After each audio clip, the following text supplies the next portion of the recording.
Hello, I'm Erin Seberg, and welcome back to You've Been Called Out, the podcast for Christian women who are stepping into their entrepreneur era. Today we're talking about goal tracking, which should be really at the top of everyone's mind for 2025, and something that I will say is kind of a step that's forgotten in the goal setting process. It's very easy to set goals and to have this kind of big picture vision and then not have a follow-up process, not have an accountability process to make sure that we're actually maintaining, we're on track to achieving those goals. And then also chatting a little bit about what it looks like to reflect and make sure that we are moving in the direction of those goals at all times, and if we're not, how do we get back on course? So I want to share with you a little bit about what this looked like for me in 2024 with a very specific application. It was for reading my Bible. I wanted to read my Bible more in 2024. I wanted to specifically go through the Bible in a year. And the church that I was attending at the beginning of the year had this wonderful little booklet. It was like a couple of pages with a breakdown of, day 1, day 2, and it was reading the Bible 5 days a week. And you would get through key passages in the Old Testament and all of the New Testament, and also read Psalm and Proverbs as well. And so I decided that that was definitely something that I was going to make happen. And I hit the ground running in January, kind of, but not really. I started out and I only had 4 days. In the month of January, I only had 4 days that I read my Bible. And when I got to the end of January, I was like, well, this isn't good. I'm going to be super behind. And I started to think, what does this look like to get caught up, to get on track or whatever? What am I trying to accomplish here? And how important is it that I hit the goal, and how important is it that I learn to read my Bible every single day? And the conclusion that I came to was that it was more important for me to learn to read my Bible every day than it was to necessarily hit the cramming of getting everything in. I didn't want to hate it. I didn't want to dread it. I didn't want to be like, well, I have to read 15 chapters today in order to get caught up or, to stay caught up or whatever. I didn't want to have to do that. So I decided that it would be better to just build the practice of doing it every single day to the best of my ability. And when I finished, I finished. That was kind of the mindset that I was in. So I started keeping track of how many days each month I was reading. And I did 4 in January. I did a few more. I think I did 10 in February. And then for a couple months, I got stuck in this 13, 14, 15, times a month. For several months. And I was like, what is holding me back here? What is the issue? So I started to reflect, what's keeping me from accomplishing this? What's keeping me from showing up every single day? And part of the conclusion that I came to was that it was environment. So for me, I need a structured environment. I need visual cues. And so my Bible was next to my big chair in my office, which was kind of tucked behind my desk based on where I entered the room, and I had to climb into the chair and get the Bible out. And by the time I had my notebook out and my Bible and everything, stuff was all over the place. I didn't have anywhere to put a glass of water or anything like that. So it didn't feel relaxing. It felt a little bit chaotic. So I thought, what if I started reading my Bible at the island every day, at my kitchen island, and I started leaving my Bible on my island. And that completely changed the game for me, because every morning when I would wake up, I would see it there. And if I didn't read it in the morning, by the end of the day before I went to bed, I would see it again. And it was very hard to ignore when it's kind of the center of the room, because I have a open floor plan apartment. So walking to and from our bedroom to the office, living room, it's literally the middle of the space. So it's very difficult to ignore. I also loved sitting at my island because I could have my water. I had a space for my Bible, my journal, all my pens, whatever. So that became my spot. And I looked forward to every morning before I started work, getting up and reading my Bible. And slowly throughout the year, I saw the time increasing of how much I was getting done. When I got to like November, I was looking and I was like, wow, like I kind of don't have that much left. Like this is kind of cool. Maybe I'll be able to get it all done by the end of the year. And so at that point, now I had 6 weeks left in the year ish, roughly 6 weeks. And I was like, oh, I can do this. Like, and then there was confidence. There wasn't a sense of dread, like, oh my gosh, I have to read so much. It was like, oh, I could easily knock out 4 or 5 chapters a day and be able to hit this goal by the end of the year. And then it was more like a game, a challenge. It didn't feel so overwhelming. It didn't feel so big.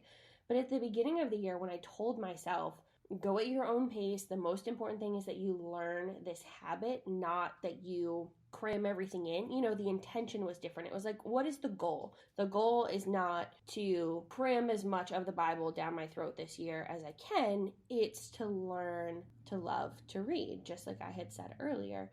And so now I was like, okay, well, now I've learned to love this. I have learned this daily practice. Now I also want the satisfaction of knowing that I finished it. So I started, reading a couple extra per day. I started, doing like an extra, maybe a couple extra chapters in Psalms or, wherever it had me reading. And I started marking those off. And as I was getting closer and closer, I was like, okay, well, if I miss a day, like this is going to throw everything off. So I didn't miss any days. I didn't miss a single day. 7 days a week I was reading. So from November 18th to January 3rd, I read my Bible every single day. Now, I didn't always read multiple lessons, so when I tell you that December 30th and December 31st, between those 2 days, I read the entire book of Revelation, that is no joke. Like, it was like drinking from a fire hose by the time I got to the end, but I was determined at that point. But the point is that it was the habit that was established, right? Like throughout 2024, that was the focus, was building that habit, creating that craving. On days where I didn't read my Bible prior to November 18th, I was like, oh my goodness, like it threw off my whole day and I missed it and I craved it.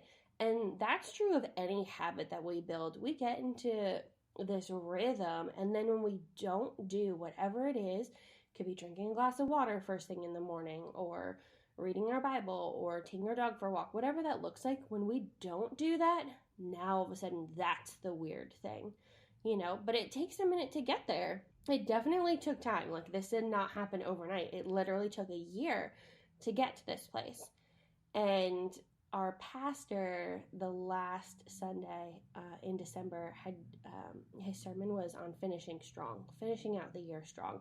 And that really resonated with me, because that was kind of my mindset going into like those last 6 weeks. I was like, I have come so far. I've read almost the entire Bible this year, and I established the habit. That was the goal. The goal was to establish the habit. Now that I've done that, I want to finish strong. I want to get all of this information. I want to take it all in, and I want to finish strong.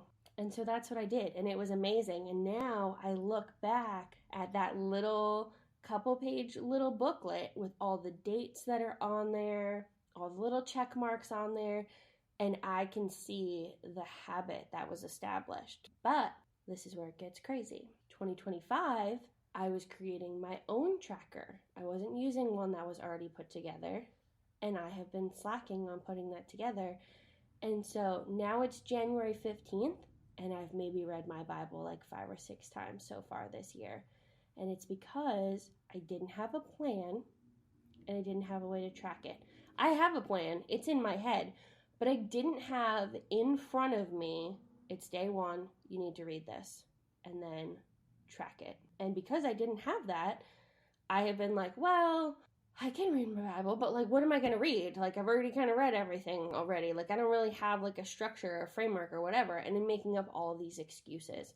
And so it's fascinating to me and kind of eye-opening that I spent 6 weeks reading my Bible every single day, craving it, not wanting to miss a moment. And then the second I didn't have a plan, it started to fall apart.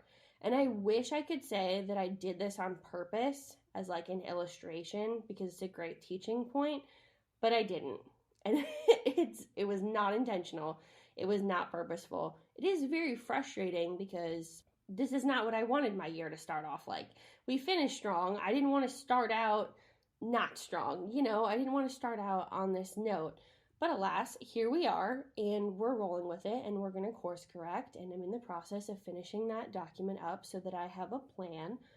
But it just goes to show how critical it is to have those goals laid out and to have a way to track and have a plan.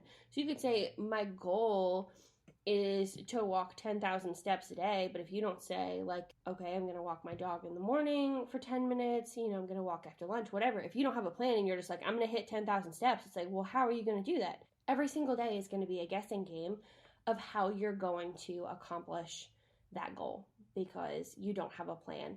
So planning is critical, tracking is critical, and then also course correcting. You want to make sure that you have a way to reflect and to course correct. And that was really what I was doing all throughout the year when I was like, okay, did I hit, why am I not hitting a certain number of days? Why am I stuck in this, 14-day rut? And then I moved my Bible to the island. You want to be able to reflect on the current process and figure out why you're in that situation and then be able to address it to move forward. So I know that this is kind of a shorter one. Maybe this is great because it's more bite-sized and you can listen to it in the car or while you're washing dishes or whatever. But if I could just give you 3 takeaways to sum up, it would be, you have your goal, obviously, but have a plan for how you're going to accomplish the goal every single day. Have a tracker and then have a reflection process because you want to be able to look at what you're accomplishing, what you're not accomplishing, and then you want to be able to course correct from there. So plan, track, and then reflect and course correct along the way. And I would love to hear about your 2025 goals. If you want to send them to me in a DM, I would love to chat about them. And I would also love to hear if there's anything that you're doing specifically to make sure that you're able to track things. Maybe you've got a whiteboard, maybe you've got something on your phone, whatever that looks like. I would love to hear about what that looks like for you and what hasn't worked for you maybe, and how you reflected and course corrected and how that's going now. And if there's anything that I can do to encourage you in that process, I would say just stay the course. It can be super overwhelming sometimes when we look at our really, really big goals, especially when we think about how big our God is and that we can dream up anything and that we could tell a mountain to move and it will be moved. That feels really big. It feels really, really, really big, really overwhelming. But He has given us the ability to plan and to reflect. And ultimately, we're doing everything in His strength. We're not doing it in our own strength. So when you take that into consideration and you hold on to that truth, it changes everything. So I hope you have been encouraged by this. And again, I would love to hear about all of your goal planning, goal tracking, all of that kind of stuff for 2025. So I hope to chat with you in the DMs. As always, ER Seberg on Instagram. I'll talk to you soon.